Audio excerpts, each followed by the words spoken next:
വിചാരിക്കുക ഇലയൊക്കെ ആയിട്ട് എന്താണല്ലേ, നമുക്കൊരു അട ഉണ്ടാക്കാം. എന്താണെന്ന് വെച്ചാൽ ഒരു ചക്ക വെച്ചിട്ടൊരു അട. ചക്കയുണ്ട്, തേങ്ങയുണ്ട്, നമ്മൾ മധുരമൊന്നും ചേർക്കുന്നില്ല, ചക്ക മാത്രമേ ഉള്ളൂ കേട്ടോ. ചക്ക മാത്രമേ ഇട്ടിട്ട് ഞങ്ങൾ പണ്ട് കാലത്ത് അമ്മയൊക്കെ ഉണ്ടാക്കി തരുമായിരുന്നു ഇങ്ങനത്തെ ചക്കയൊക്കെ. ചക്കേൻ്റെ സീസണൊക്കെ ആകുമ്പോൾ ഇങ്ങനത്തെ അടയും പിന്നെ ചക്കയപ്പം അങ്ങനെയൊക്കെ ഉണ്ടാകും. അപ്പം ഞാൻ ഇന്ന് വൈകുന്നേരം ഇവർക്ക് വൈകുന്നേരം 4 മണിക്ക് ഇവർ ക്ലാസ് സ്കൂൾ വിട്ട് വരുമ്പം എന്തെങ്കിലും ഒരു സ്പെഷ്യൽ ഉണ്ടാക്കാമെന്ന് വിചാരിച്ച് ഉണ്ടാക്കാൻ നോക്കാം. അപ്പം നമുക്ക് തുടങ്ങാം.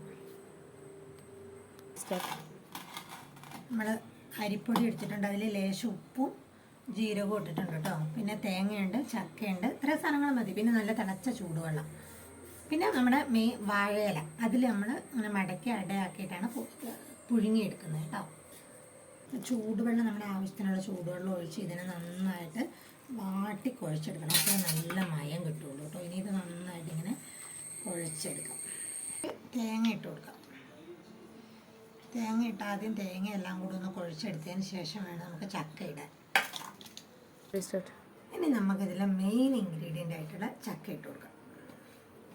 ഈ ചക്ക ഇട്ടിട്ട് നന്നായിട്ട് കുഴച്ചെടുക്കാം. ഇങ്ങനെ ചെറുതാക്കി അരിഞ്ഞെടുത്ത ചക്ക ഇട്ട് നന്നായിട്ട് കുഴച്ച് സെറ്റാക്കി നമുക്കിതിനെ ഇങ്ങനെ ഇങ്ങനത്തെ ഒരു ബോളാക്കി എടുത്തിട്ട് നമ്മുടെ ഇലയിലേക്ക് ഇതിനെ പരത്താം. നമ്മുടെ ഇല എടുത്ത് വെച്ചിട്ട് ആ ഇല എടുത്ത് കൊടുക്കണം. ചക്ക ഇതിൻ്റെ ഇടയിലൊക്കെ ഇച്ചിരി കയ്യിൽ ഒട്ടുന്നുണ്ടെങ്കിൽ ലേശം വെള്ളം കൂട്ടി അങ്ങനെ പരത്തി കൊടുക്കാം.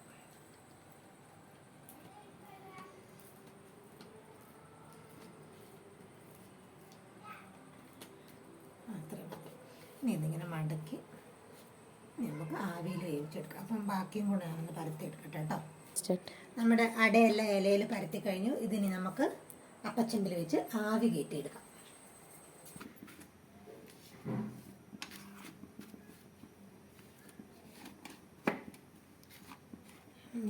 ആവി കേട്ടോ.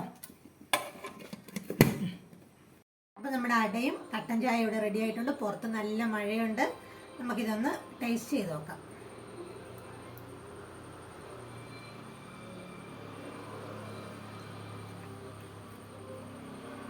കുഴപ്പമില്ല, സംഭവം നല്ല ടേസ്റ്റ് ഉണ്ട്. ഇനി പിള്ളേർക്കൊക്കെ ആകുമ്പോൾ കുറച്ച് മധുരം നമ്മൾ അതിൽ ഇട്ട് കൊടുക്കുന്നത് കുറച്ചും കൂടി നല്ലതായിരിക്കും കേട്ടോ. അപ്പോൾ ഇന്നത്തെ വീഡിയോ ഇത്രയേ ഉള്ളൂ. അടുത്ത വീഡിയോ ആയിട്ട് വീണ്ടും കാണാം. Okay, by.